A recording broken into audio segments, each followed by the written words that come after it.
Elian, encantado de volverte a recibir para hablar de temas nacionales, básicamente. Muchas gracias, don Jorge, por la invitación. Hablemos un poco de lo que está sucediendo con Copeservidores, ¿verdad? Una cooperativa importante, ¿verdad? En ahorro, intermediaria financiera, donde se presenta un problema de liquidez muy serio por un manejo inadecuado, digamos, de crédito, donde participan distintos bancos fondeando, Banco de Costa Rica, Banco Central, Banco Nacional, Banco Popular, y más hasta las asociaciones solidaristas también invirtieron ahí. Algunos, los bancos lógicamente con garantías, comprando garantías, me imagino, comprando cartera. Y no sé qué pasó aquí con su jefe, ¿verdad? Parece que no prendió las alarmas a tiempo, ¿verdad? Porque era una situación muy evidente cuando están en un banco pidiendo oxígeno que le den liquidez, pongámosle así. Y algo está pasando, ¿verdad? Ahora hay un proceso, lógicamente, bueno, prácticamente sería como no de quiebra, pero sí es de quiebra, porque el patrimonio prácticamente ya no lo van a poder recuperar, ni se le va a poder hacer frente a todas las obligaciones. Sacan una figura de banco bueno y banco ¿cómo es que le llaman? Banco bueno y banco malo. O sea, el bueno es el que llega y compra lo que le interesa, un valor, me imagino, de oferta, y el banco malo se queda con todo el huesero, ¿verdad?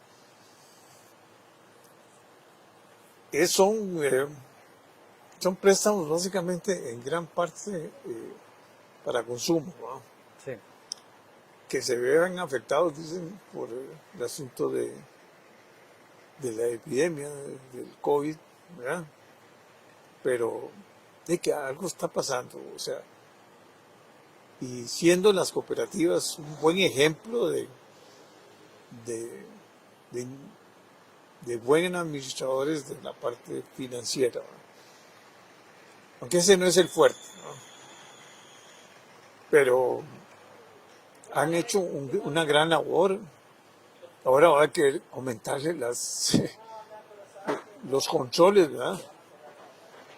Bueno, hablemos de... Sí. Hay una situación en que hay una parte, se le van a dar hasta 6 millones a las personas que tienen ahorros ahí, o sea, pequeños, ¿verdad? Hay otros que tienen depósitos y que son más difíciles de recuperar. Hay un actor importante que es como, digamos, el que hace el ordenamiento, ¿verdad? Sí. Bajo la supervisión de la SUGEF, lógicamente, ¿verdad? Y bueno, eso es como la historia. Sí. Aquí, don Jorge, yo creo que ya habrá tiempo más en detalle para hablar de qué fue lo que pasó y el papel de la supervisión en esto. Creo que ya eso se podrá ver en su adecuada dimensión dentro de algunos meses. En este momento me parece que la gente está muy preocupada por lo que está sucediendo en el hoy. Es decir, cómo se van a ver afectados, cómo van a poder recuperar su dinero, cuánto dinero van a poder recuperar. Y esos son los aspectos centrales de lo que ha sido el proceso de la intervención y lo que viene ahora, que es la parte de la resolución bancaria. Aquí, cuando se da la intervención por parte de la SUGEF, la intervención termina con una decisión que es ya adoptada por el CONACYF, y esa decisión es: vamos a un proceso de resolución. Entonces, en ese proceso de resolución, conceptualmente se separa la masa de activo y pasivo en dos cosas, en banco bueno y en banco malo. Es una figura jurídica, de alguna forma, es un concepto más que decir que esto va a un banco bueno y esto va a un banco malo. Estas cuentas por cobrarse Sí. también, eso no. Sí. Al final es como un concepto que se utiliza para decir que hay una Separar parte la parte más fregada. de cartera que es mejor y hay una parte de cartera que no es tan buena, que está en problemas, de hecho, y entonces los problemas se sacan y se colocan en lo que se conoce como banco malo. Ese banco malo al final va a ir a un fideicomiso de donde se va a tratar de sacar la mayor cantidad de dinero posible para alimentar y pagarle a los inversionistas. Pero la parte de banco bueno va con los mejores créditos, con los mejores activos y aquí también lleva pasivo. Hay una circunstancia que se presenta con la nueva ley de garantía de depósitos que trae todos los temas de resolución bancaria también. Y es que no acorta el plazo. Nosotros estábamos acostumbrados al artículo 777 del Código Civil. Con ese artículo lo que ocurría era que cuando alguien deja de pagar, se le vence el plazo. Digamos, hay un aforismo jurídico muy conocido que dice que quien plazo tiene nada debe. Pero ese aforismo se cortaba de conformidad con el 777 del Código Civil cuando, en este caso, el deudor no podía demostrar que tenía cómo pagar, que no tenía suficientes activos para pagar. Entonces, Que no tenía solvencia. Pues. Sí, evidentemente en el caso de Cope Servidores, esa es la situación. Entonces, lo que tenía que ocurrir aquí, de conformidad con el 777 del Código Civil, es que todas las obligaciones, los certificados de depósito a plazo, a 3, a 4, a 5 años, tenían que darse por vencidos de inmediato. Sin embargo, hay un artículo en esta ley de seguro de depósitos, si mal no recuerdo es el 44, que establece precisamente que cuando entramos en un proceso de resolución no se da ese efecto del 777 del Código Civil, sino que los compromisos financieros, los contratos financieros siguen su curso, no se corta el plazo. Entonces aquí se va a presentar una primera circunstancia importante con las personas que tienen en este momento certificados a 2, 3 años plazo. Y es que en principio su certificado sigue a 2 años plazo, sigue como una obligación a 2 años plazo. También hay que entender otra cosa, y es que esa obligación, se puede decir, ok, sigue a 2 años plazo, pero tenemos que interpretar ese 44 con el 777, es decir, el 777 del Código Civil no está derogado. Y el 777 establece algo que un poquito se indica también en el 44, y es que tienen que seguirse cumpliendo con las obligaciones estipuladas en el contrato. Y una de las obligaciones estipuladas en el contrato es el pago de intereses. Entonces aquí se va a presentar una circunstancia muy interesante. Cuando el banco bueno absorba este pasivo, absorba lo que son propiamente estos certificados de depósito a plazo, ese banco bueno, supongamos que sea el Banco Popular el que va a absorber lo que es esta parte de banco bueno, se le va a presentar un problema, y ese problema es que la tasa de interés que pagaba Cope Servidores, estoy seguro que es mucho más alta que la que paga o la que el Banco Popular al mismo plazo de Cope Servidores. Entonces, alguien que tenía o que tiene un certificado de depósito a plazo del Cope Servidores y es un certificado a 5 años plazo, supongamos que tenía una tasa del 12%, estoy seguro que la tasa, cualquiera que sea que tenga el banco, que tiene el Banco Popular al mismo plazo, sí, es 3, 4 puntos por debajo de eso. La castiga, entonces. Sí, 300, 400 puntos base por debajo de eso. Entonces, ¿qué ocurre aquí? Que el Banco Popular va a tener que decir, voy a tener al mismo plazo, con diferentes tasas, sí, o lo que hago es llamar a ese señor y decirle, venga acá, señor, señora, sí, lo yo le castigo cambio ese certificado por uno suyo mío, pero por uno mío al mismo plazo a una tasa más baja, pero es mío. Es decir, soy Banco Popular, yo soy robusto, yo soy grandote, yo no tengo problemas. Entonces, esa va a ser una de las situaciones que es muy probable que se lleguen a presentar.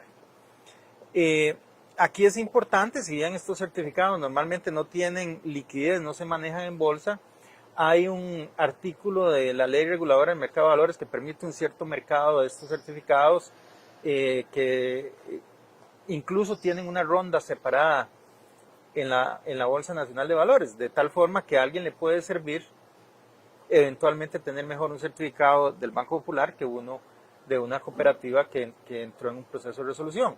Así es que es parte de lo que se va a ver aquí de camino. Otros temas que habrá que ir viendo de camino. Se ha hablado de una posibilidad de devolución de un 80%. Yo eso no lo veo. No lo veo por una razón muy sencilla. Dentro de lo que es la masa de deudas que tiene COPE Servidores, hay unas deudas que están garantizadas y hay otras que no están garantizadas. Dentro de las que están garantizadas están los créditos bancarios. Recordemos que COPE Servidores, al menos públicamente se ha dicho que tenía deudas con Banco Nacional, con en Banco de Costa Rica, con Popular, el Banco Central. El Popular yo no lo he oído. no, No lo he oído, por lo menos yo no lo he oído. Y tenía deudas también con, Banco Central, con VIXA, perdón. Entonces, esos 4 bancos son los que en particular yo he oído. todos estatales. Pues sí, al final de cuentas, el mismo VIXA es propiedad de Banco Nacional y Banco de Costa Rica, de forma indirecta es un banco estatal.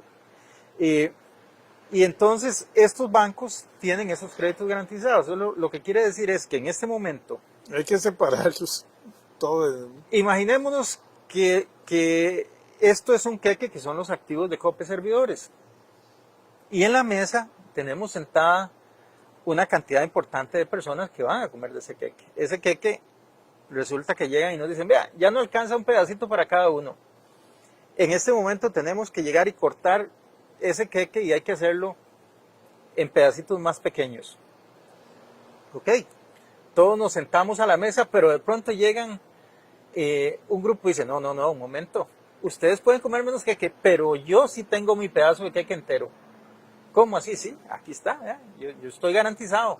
Entonces, de ese queque, ellos se llevan un pedazo mucho más grande, un pedazo entero, y entonces ellos sí, ok, separan eso, y el pedazo de queque que nos queda a todos los demás que están ahí en la mesa, hay que partirlo todavía más para que a cada uno le toque un pedacito. Entonces, ahí es donde se empiezan a presentar los problemillas, ¿verdad? Porque ya ahí tenemos a toda la gente que tiene ese crédito no garantizado, que al parecer es una cantidad importante. Además se suman todos los proveedores, ¿verdad? Porque las personas que le daban servicios, qué sé yo, de seguridad, de lo que es propiamente TI, cualquier persona que le daba servicios, cualquier empresa que le daba servicios a COPE Servidores y que tenía una cuenta por cobrar, esa cuenta por cobrar va ahí como un pasivo no garantizado. Y también van todos los depositantes, todas las personas que tenían algún ahorro en COPE Servidores cuyo monto superaba los 6 millones de colones. Entonces, lo que supera los 6 millones de colones también va a sentarse ahí a la mesa a recoger un pedacito primero recoge del queque. Para entender bien, los que tenían menos de 6 millones los recogen. Los que tenían menos de 6 millones, y aquí hay temas como de duda, pero la lógica me indica que debería operar de la siguiente manera. Ellos tienen que recoger proporcionalmente, digamos, alguien que tenía 3 millones, va a recoger en el Banco Bueno, si en el Banco Bueno se dice, ok, de aquí vamos a pagar un 60% a los no garantizados, entonces él llega y recoge un pedacito de queque por 1.800.000 del Banco Bueno. Y del Fondo de Garantía de Depósito le tiene que llegar 1.200.000. No podría, y aunque no se ha dicho públicamente, en buena lógica jurídica, no podría tomar los 3 millones de lo que es directamente el Banco Bueno, porque entonces estaría haciendo incurrir en un problema al resto de la masa acreedora del banco, siendo que él no está garantizado por la masa de activos del banco, sino por el fondo de garantía de depósitos. Entonces, él debería recoger de esta masa, de este queque, el pedacito que le corresponde como un acreedor no garantizado y se le debería anexar el monto faltante desde el fondo de garantía de depósito. Entonces, ese es parte del ejercicio que probablemente se va a hacer. Ahora, lo que tienen que hacer es entregarle un solo cheque. ¿Por qué? Porque no tiene sentido poner a la persona a hacer vueltas por un lado y por otro. Sí. No, eso carece de sentido. Entonces, es muy probable que Bueno, el banco que está administrando, el Banco Bueno, es decir, el Banco Popular, que suponemos es el que va a administrar el Banco Bueno, lo que va a hacer es pasar una factura al Fondo de Garantía de Depósitos y decirle, bueno, ok, una vez hecha la liquidación, aquí hay, no sé, 3.000 millones y a estos 3.000 millones hay que anexarles 4.000 millones del Fondo de Garantía de Depósitos. Entonces el Fondo de Garantía de Depósitos revisa aquello y le traslada el monto que corresponde y de aquí deberían salir los cheques por una sola vez. Entonces ese debería ser como el procedimiento sencillo. Esperaremos a ver qué es lo que va a plantear la SUGEF y sobre todo el interventor, en este caso el resolutor, don Marco Hernández, pero lo que sí hay que tener claro es que no se puede tomar todo el monto de garantía de los 6 millones de la masa de Banco Bueno porque son acreedores que no están garantizados directamente por la cooperativa, sino por el Fondo de Garantía de Depósitos. Entonces, de acá deben sacar ahora, la el Fondo proporción. de Garantía de y acá el resto. Depósito lo hace cada cooperativa individualmente o se reúnen o todas las cooperativas participan en ese fondo. El Fondo de Garantía de Depósitos tiene 3 compartimentos, hasta donde recuerdo. En uno estaban lo que son propiamente lo que es la banca pública, en otro estaba la banca privada y un tercero donde estaba la cooperativa, las cooperativas y las asociaciones solidaristas. Casi todos los que están en intermediación financiera prácticamente. Sí, en realidad los que están en intermediación financiera forman todo el fondo, pero el fondo se subdivide en estos 3.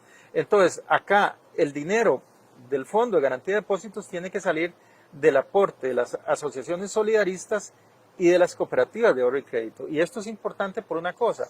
O sea, ahí no juega el Banco Nacional, No, ninguno de esos bancos. no, los bancos no entran a aportar aquí porque ellos están en otro compartimento. Ah, Ahora, ¿el dinero que está en el fondo va a alcanzar para eso? Bueno, hasta donde tengo entendido no va a alcanzar, pero este fondo se puede endeudar. Se puede endeudar incluso al punto de quedar con un patrimonio negativo.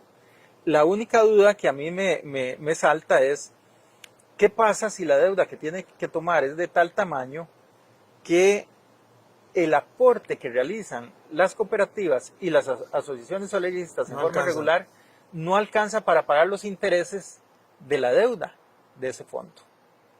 Ya no estamos hablando de que no alcance del principal, no alcanza para pagar ni siquiera los intereses. Vamos a entrar en un problema de déficit permanente en ese fondo.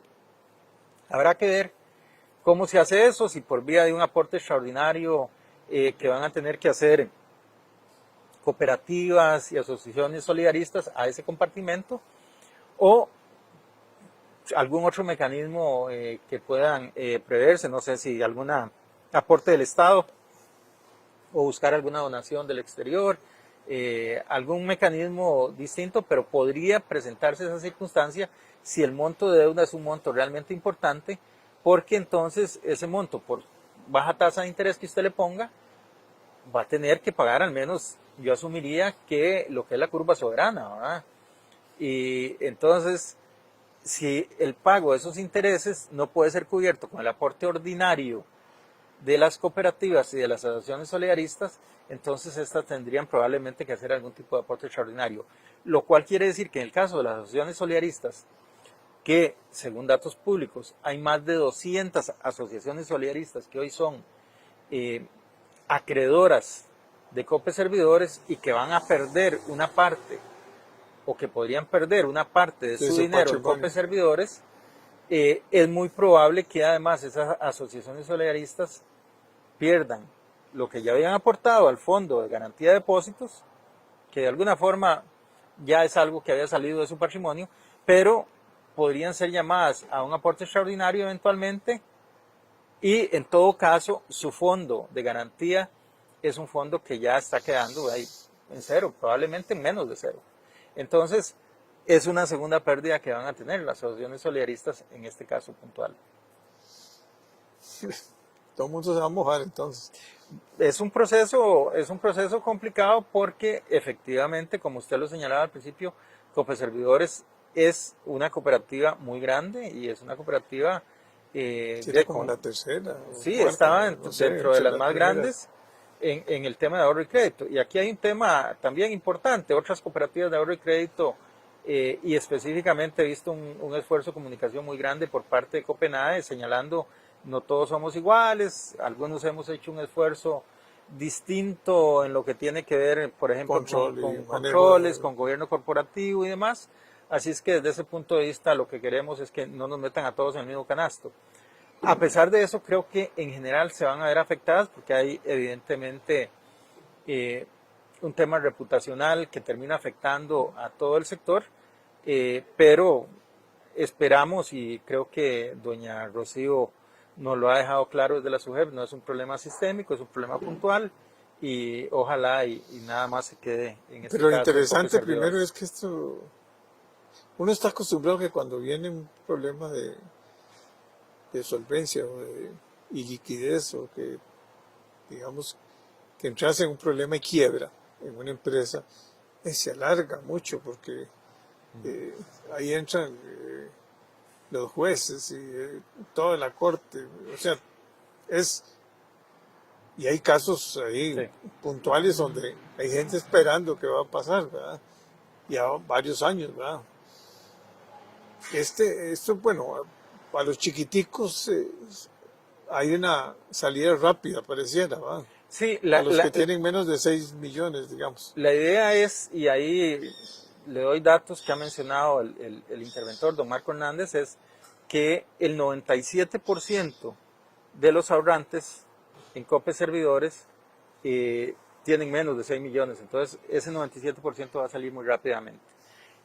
¿Por qué? Porque este ya no es un proceso judicial, el proceso de resolución no es judicial, sino que es un proceso, podríamos decir que administrativo, ¿verdad? Donde se va a manejar a través de un acuerdo entre el interventor, o en este caso el resolutor, asumo que es un acuerdo que además tiene que ser validado por su jefe y probablemente por CONACYT, y con el banco que va a manejar el banco bueno. Una vez que se llegue a ese acuerdo, ahí lo que sigue es sacar rápidamente, y se ha hablado de semanas, a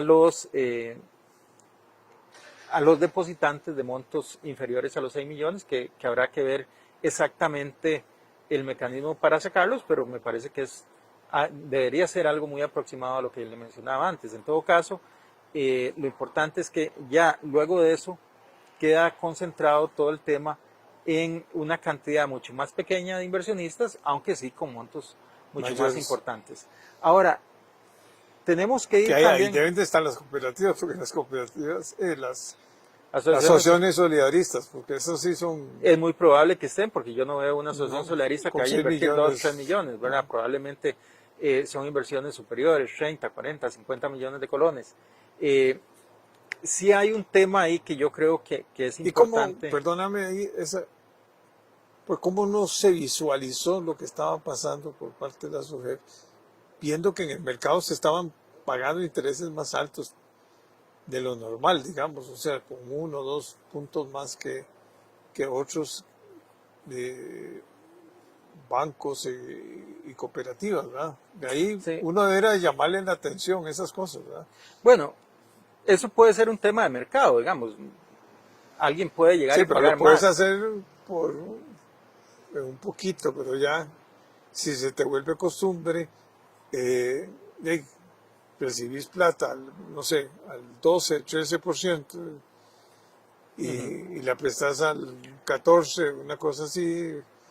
O sea, hay algo que no coincide, Lo que ¿verdad? pasa ahí, don Jorge, yo tal vez no vería tanto el rol de la SUGEP, yo vería el rol de estas asociaciones solidaristas, de los bancos. Sí, Es que no decir, ¿qué vieron. pasó ahí con todo lo que es propiamente toda la estructura de gobierno corporativo, todas las líneas de defensa, cómo es que a 200 y más asociaciones solidaristas Se les olvidó eso. se les va el tema y de pronto todas resultan involucradas, todas resultan con un crédito, en este caso con Copeservidores. Es que no estamos hablando de 10, 15 asociaciones solidaristas, estamos hablando de más de 200. Entonces, ¿qué pasó? Sí, faltó. Toda esa estructura como que no estuvo funcionando, como que algo, no sé qué será, pero alguna consideración especial por considerarla que era de la economía social o de alguna forma alguna sensación como de amistad hacia la cooperativa, no digo hacia personas, sino hacia la cooperativa, que hace que se relajen un poco los controles, pero sí se me hace a mí mucho más difícil ver cómo la institucionalidad de los bancos y de más de 200 asociaciones solidaristas cede, y creo que eso es más de revisar que propiamente el caso de la SUGEP. La SUGEP debe tener ahí un grupo de personas, que no son muchas, que tienen que revisar todo el sistema. Es muy complejo. Pero resulta que las asociaciones solidaristas, en cada asociación, lo que revisan son las inversiones, en dónde están invirtiendo su capital, en dónde están poniendo el dinero de sus asociados. Y en este caso ocurrió que en más de 200 dijeron, ok, Copeservidores está bien. Entonces, mi pregunta ahí más bien, yo la traslado, es, ¿hay que poner el foco en la SUGEP o hay que poner el foco en todo este resto del sistema que de alguna forma no vio las luces amarillas que después se convirtieron en rojas? Ellos dicen que que ellos confiaron en que estaba la SUGEP viendo las alarmas, digamos. Bueno, Y eso no es así. ahí recordemos lo que decía don Ronald Reagan, ¿verdad? Confíe, pero verifique. Yo creo que aquí era importante ese otro tema, porque entonces el hecho de que alguien esté inscrito y sea supervisado por su jefe o sea supervisado por su jeval, No, ya eso significa que todo está bien. Es decir, los supervisores financieros no otorgan una carta blanca en cuanto al riesgo. El riesgo tiene que ser valorado por parte de cada inversionista. El hecho de que los bancos... pero aquí ¿se alteraron o no se alteraron los estados financieros? Lo que he entendido, y ya un tema como ese tan complejo, habrá que verlo ya con mucho más detalle una vez que termine todo el proceso y sobre todo que las autoridades judiciales avancen en las pesquisas, pero lo que he entendido es que más que alterar información fue que se generaron procesos. No, porque se readecuaron deudas a largo plazo de Exactamente. gente que no era solvente. Exactamente, se generaron procesos que... Entonces estaban al día, porque si lo pones a 20 años... Exactamente, ese tipo de procesos genera una información que no era una información ajustada a la regulación, pero no es que se estaba alterando la información, sino que los procesos que se dieron generaban ese tipo de Pero si información. vos vas a dar un préstamo personal sin garantía posiblemente, sino que Sí, a nada 20 más años plazo no es el a plazo. 20 años plazo, no, se da 2, 3 años, una cosa así. No, totalmente de acuerdo. Pero Es como que hasta te donde entiendo, financia la un situación anduvo por ahí. electrodoméstico a 20 años. Sí, ¿verdad? sí. Ahí, perdóneme, pero no. Sí, no, totalmente de acuerdo. Ahí le faltó pericia, ¿verdad? Bueno, pero esto nos llevará a hacer cambios importantes para el futuro, o se revisará mejor los gobiernos corporativos, los comités de riesgo, en fin, Hay el un Jorge. consumidor tiene que informarse. Hay suficiente información. Yo creo que hay mucha información. Probablemente, don Jorge, ahí en el tema de gobierno corporativo, yo en particular, lo que creo es que nosotros tenemos mucho gobierno corporativo de papel. El gobierno corporativo se convierte en un informe, en tengo este comité, en tengo el otro comité, en tengo un director independiente, y la sustancia de lo que está detrás no es tal. Entonces, No, tengo títulos de universidades ahí medias sí. patito. Ujú. Porque no, yo sí tengo las calidades, pero No, y ahí yo lo llevo a otro y tema. ojalá que no sea nombramientos políticos, ¿verdad? No, pero en este caso estamos hablando de No, yo entidades sé, privadas. cooperativas, Sí, pero en las cooperativas se puede meter la política sí, también. claro. E incluso, don Jorge, algunas personas, y por ejemplo en el sector de regulación financiera, tienen el famoso reglamento de idoneidad, por medio del cual se aseguran de que sean las personas idóneas las que están a cargo de las entidades financieras, y eso pasa por el regulador respectivo. Y yo ahí la pregunta que me hago es, en todas las entidades que han habido problemas, en todas, en los últimos, póngale 15 años, una sola de ellas ha estado manejada por una persona que no fuera idónea de conformidad con ese reglamento. Una sola persona de esas que no tuviera la experiencia. O todas tenían la experiencia, todas tenían el conocimiento, todas tenían la calificación profesional. Yo casi le aseguro que todas cumplían con los requisitos. No, requisitos de papel. Los requisitos de conformidad con ese reglamento. Sí. Ahí están. Todas esas personas lo No, por cumplían. eso Entonces, yo veo un montón de nombramientos. Sí, yo salí con una maestría en esto, una maestría en el otro, una maestría en el otro. ¿De dónde sacaste la maestría? Es que, ¿cuál es tu experiencia? ¿Dónde has trabajado? ¿Qué conoces pero, don Jorge, de los sectores? incluso personas con experiencia, es decir, También se van. Revise, por ejemplo, por darle un caso concreto, el caso de Aldesa. ¿Quién puede dudar de la experiencia de las personas que estaban a cargo de Aldesa? Nadie, es decir, es gente que conocía el mercado, que toda su vida había estado en el mercado. Y sin embargo, Aldesa salieron mal varias cosas. Entonces, el tema al final, yo creo que no pasa tanto por ahí. Yo creo que la supervisión sí hay que revisarla, creo que los procesos de supervisión en general hay que revisarlos, no solo en Costa Rica, creo que a nivel internacional hay que revisar la supervisión. Cuando uno ve la supervisión es excesivamente intervencionista y no ve aspectos que me parece que son más relevantes. Creo que la parte intuitiva del supervisor se ha dejado mucho de lado. Creo que es muy probable que se hayan atado a procesos que les permitan de alguna forma decir, ok, es que yo aquí seguí el paso A, B, C, D, G. Sí, pero es que si usted relacionaba el paso A con esto que estaba ocurriendo en el mercado y esto que ocurría en esta otra entidad, usted se habría dado cuenta del riesgo. Pero eso no se hace, esa parte como que el sistema mismo de la supervisión lo deja un poco de lado.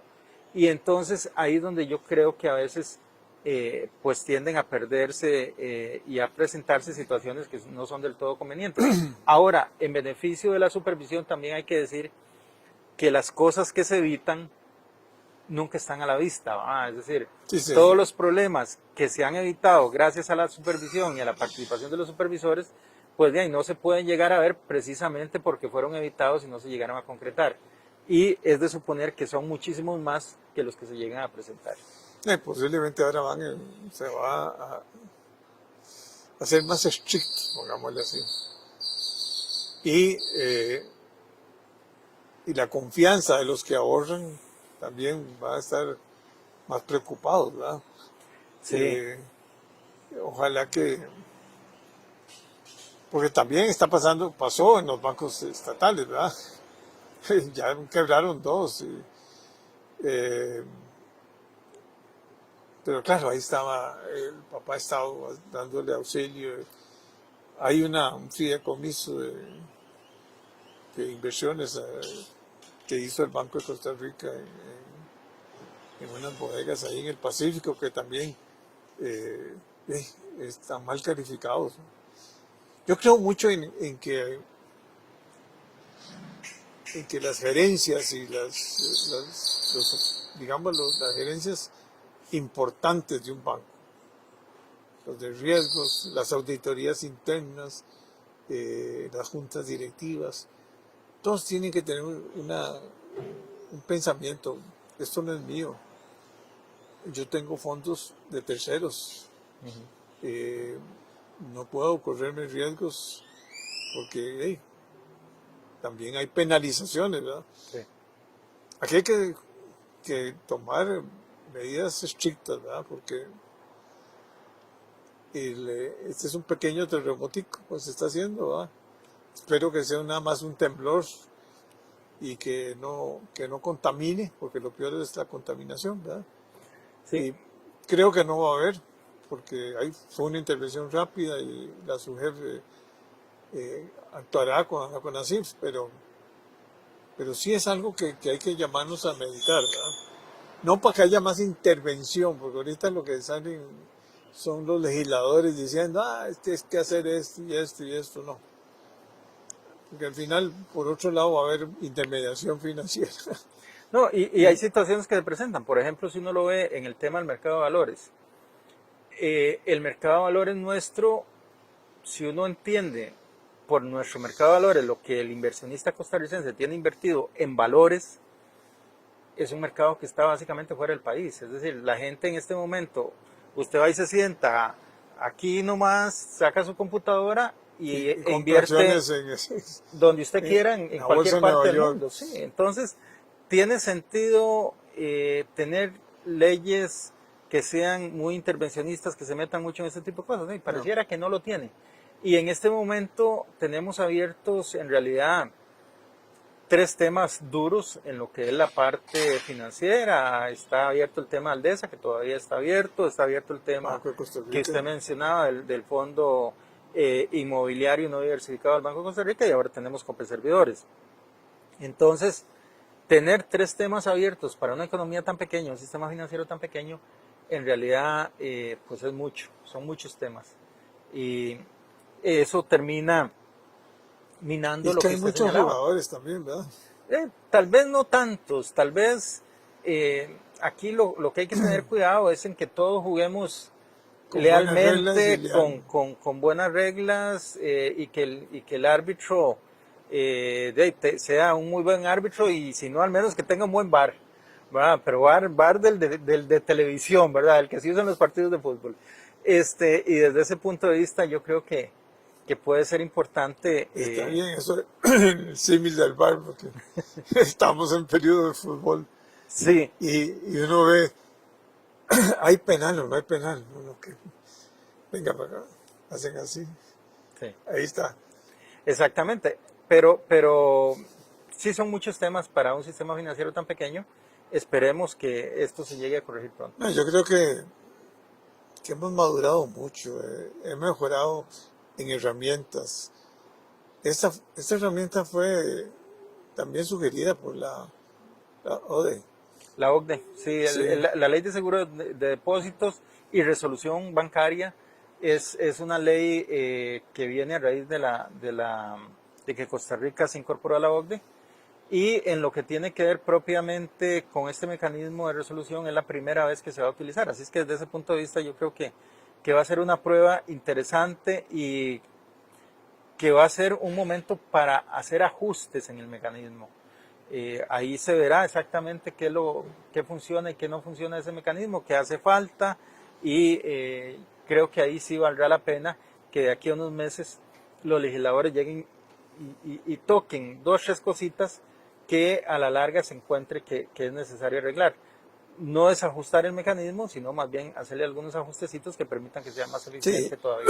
Y que haya fluidez también, porque si no, si entrabamos esto se complica, ¿verdad? La parte sí, a veces es mejor salir con una parte de la inversión rápidamente que con un mayor porcentaje. No, y esto el banco bueno y el banco malo es un mecanismo muy transparente y muy rápido. Sí, esperemos que así sea. Fue un mes y pico, ya tenían más o menos un diagnóstico. No sale. O sea, hijo de Dios, no sale. Vieron ahí, me imagino. cuentas por cobrar y cuentas por pagar. No, y una vez que la SUGEF interviene, es muy difícil que el resultado sea positivo en términos de lo que usted manifestaba. Lo principal que vende un intermediario financiero es confianza. Cuando ya se dice estuvo en un proceso de intervención con su jefe, ya es muy difícil que el ahorrante llegue a poner plata ahí.